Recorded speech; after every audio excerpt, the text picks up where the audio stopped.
Paranormal Family. It's been a while since we've done a video. I want to do a little bit of talking at the end of this video, kind of an update of what's going on. But I got a video coming out of Tennessee, and I think you all's going to enjoy it. Uh, there was a gentleman by the name of Shane Barkley.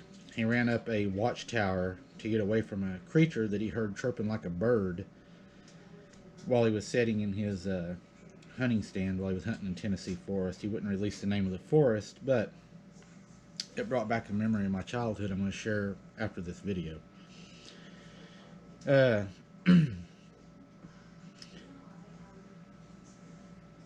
while he was sitting in the tree stand, he felt something grab the heel of his left shoe. Shane immediately jumped so hard that he almost fell. When he turned his head to look to his left, he caught the sight of a contoured face of a giant Sasquatch.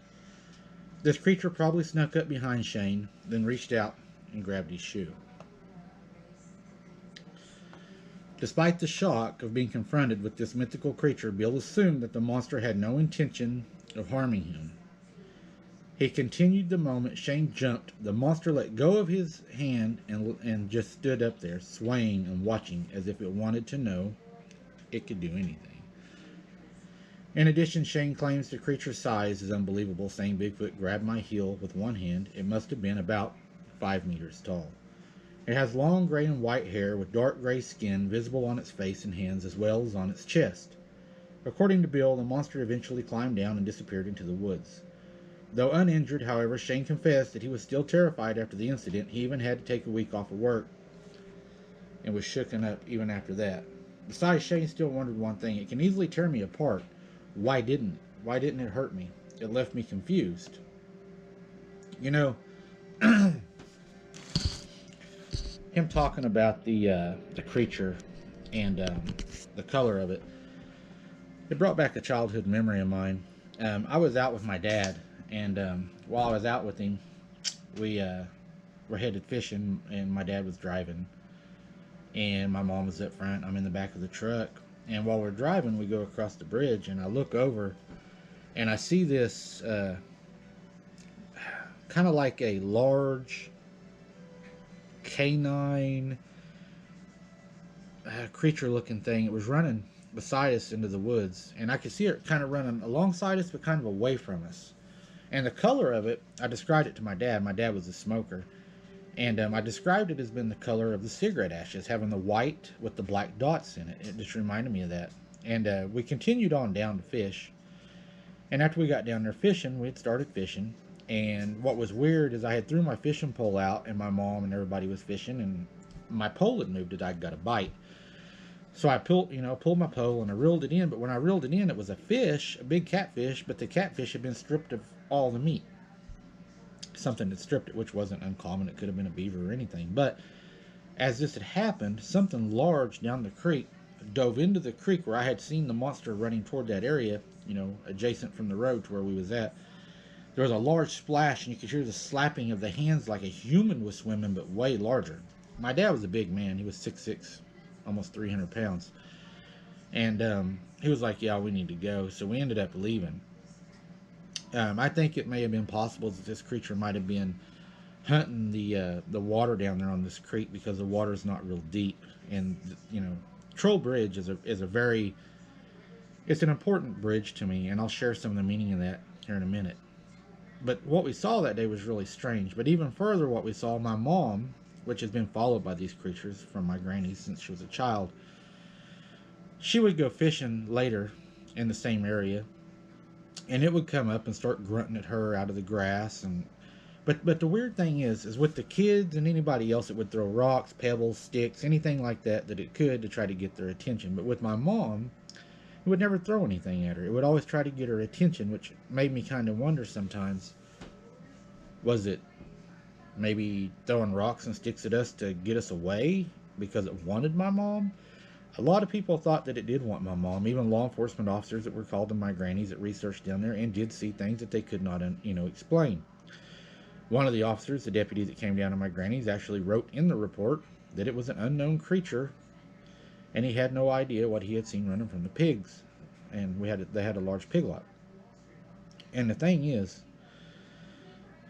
this thing has followed my mom, and every time we go fishing, it seems it always finds her. I don't know if it senses her or if it knows she's there, it sees her, and it will never throw hardly anything at her except for the one time it did in a video, and I will share that video with you guys. It's not much on there. You'll hear more of the kids were scared. There's actually two videos. There's one of the recording, one of the video. I'll put both of those in the link of this, and I would highly recommend you watch these because what happened to us down there was really one of the more violent attacks. A rock was thrown that actually struck my mom in the ankle, and my truck was also hit and damaged. You can hear the rock hit my truck. I have a recording video and an actual visual video, and we never could understand why it was after my mom. I mean, it was to the point where it was having, a special door lock was made.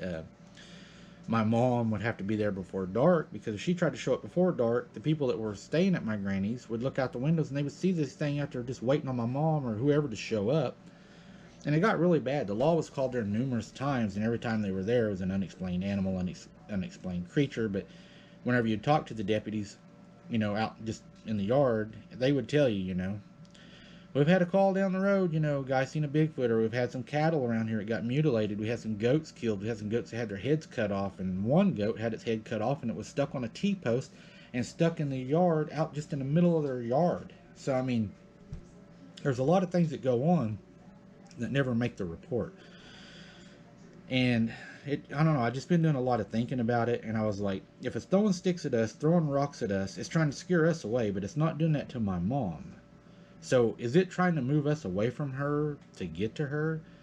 And if they're doing this, that's scary, because they're showing an intelligence if they're trying to single out somebody to go after them, which makes me think of the kids, that go missing. The parent says they was there, then they was gone. These things will stalk and hunt you. And if you're out there and you're vulnerable, in my opinion, they will take you. I don't know, if they're taking you just to kill you, if they take you because they're curious of you and they may kill you maybe playing with you, or, I don't know. But this story brought a lot of thoughts back from when I was a kid and seeing that thing running through the woods and one of my first encounters, and how it had jumped in the water and how large it was, and you could hear it splashing. You could see the splashes. It was scary. It was late evening. You couldn't see it real well down there swimming, but you could tell. And when my dad was ready to go, you knew it was bad. But it's just kind of some childhood stories I want to share with you all. I hope you enjoy them. But that was one of when I was a child, younger. And it was one of my first encounters that really scared me, and it stuck with me through my life. And just the colors of it, they have always been different from a lot of, I've heard it before, but mostly from most people, the colors don't match what I seen that day. So it's just very interesting to me. As far as the channel goes right now, guys, I still have the Facebook page up. As you know, I'm using the community page also more heavily. We don't know about the Facebook page. I said I was going to remove it.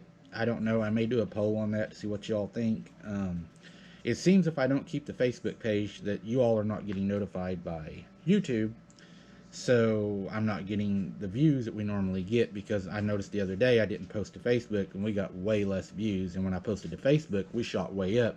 It still killed my algorithm though, because they weren't notifying you guys and we didn't get the views fast enough. So I'm gonna try it on this video, see what happens, and we'll see where we go from there. Eventually, I don't know for sure, but there may be something special that happens at Troll Bridge. You may watch for that video. There may be something very special happens there. I hope so. And we'll see what happens. Kind of a hanger there for you guys, a little cliffhanger. But something I'm hoping will happen there that's going to be an amazing thing. And I'd be honored. So I just want you all to know that I appreciate you guys. All the super thanks that's been coming in. I've got a bunch of those. Those are greatly appreciated. They're helping with a lot of things we got planned right now. And I'm going to stop rambling and just I appreciate you guys. I'm working on some good stories. Share us out to your friends. Share us everywhere, and help us grow. And I've got some good stuff coming, guys. I appreciate each and every one of you. Y'all are my abnormal family. You've been there for me through the thick and thin. And sometimes it's been really thin. And y'all have been there for me. It's greatly appreciated. Your comments that have been dropped to me, some of your comments are just very heartfelt. Some of you guys are very good to me, and I appreciate that. Don't think that I don't read them and appreciate it. I don't look at you guys as a name and letters. You guys are people, and I appreciate the kind words. Thank you guys very much for being with me. God bless you. Be safe and don't be something's dinner. Keep your head on a swivel.